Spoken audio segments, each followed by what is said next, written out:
I grew up in a family with a mom and dad who have been married for 39 years. And so it was a very loving home. It was a very nourishing home. I have 3 sisters, and we're best friends to this day. We grew up in a Catholic church. My mom and dad had us in church every Sunday. It wasn't until I got to college and I went to UNCG that I realized that there was more to a relationship with God than just going to church on Sundays. I got involved in a college ministry called the Jonah Project. Going to this church, I met Shane. Well, I was born here in Greensboro, and my biological parents divorced when I was about a year old.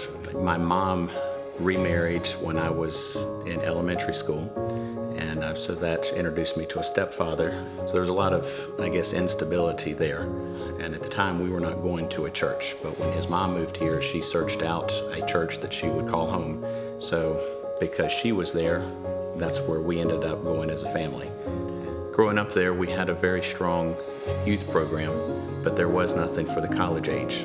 And so the folks that were kind of in my age bracket took it upon themselves to see what the next step was going to be. And that, created, or Jonah Project was born. We were married in March of 2006, and from there we decided that it was time for us to move on to another church.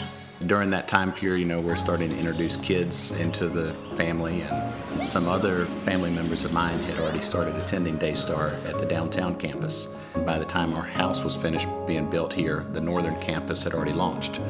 So that made for an opportunity for us to check that out, and I'm pretty sure after the first service, whatever it was that Tara and I were missing, we both knew on the way home that we had found it.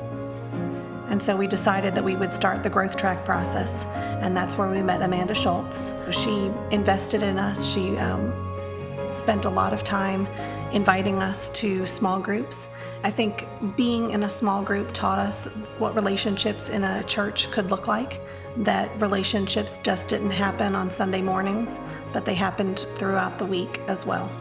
And so it was just an incredible journey through life group, through being baptized, of making our relationship with Jesus a priority every day. And it's something that has continued since that moment. And of course, it's not an overnight change, and it's not the difference in a light switch being off and a light switch turning on. But it began the journey that we're on now that is a lot more intentional, a lot closer, with Big Guy, and definitely a relationship that I can feel and know is present. I think that the closer that I've gotten with God, the more I spend time in His Word, the more I spend time praying, the more throughout my day God will place someone on my heart.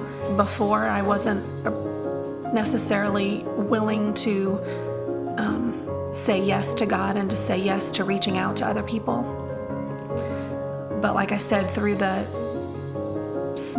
small groups that people have poured into us, I think it's a responsibility that I feel like we have to pour into other people. My story doesn't have to be dramatic. I just have to be a willing vessel for God, and that He'll use me if I'm just allowing Him to. Serving is what we do because it's a love language to show God that He's number one in our life. I've always been driven to work hard. That has been a kind of a renewed purpose when I go to work every day. I look for the opportunities when doors open to connect with folks and to have intentional conversations. One thing that I was taught many years ago is that people don't care how much you know until they know how much you care. And people don't have a way of knowing how much you care unless you're involved with them. And you have to spend time with people without expecting something back. And Daystar and the small groups have given me an opportunity to give to people and not expect anything back. And I think that's part of the heartbeat for me that's radically changed our life, who we are, what our past is created who we are, but where we are today is creating the future, and it's pretty exciting. My name is Tara. And my name is Shane, and this is our story.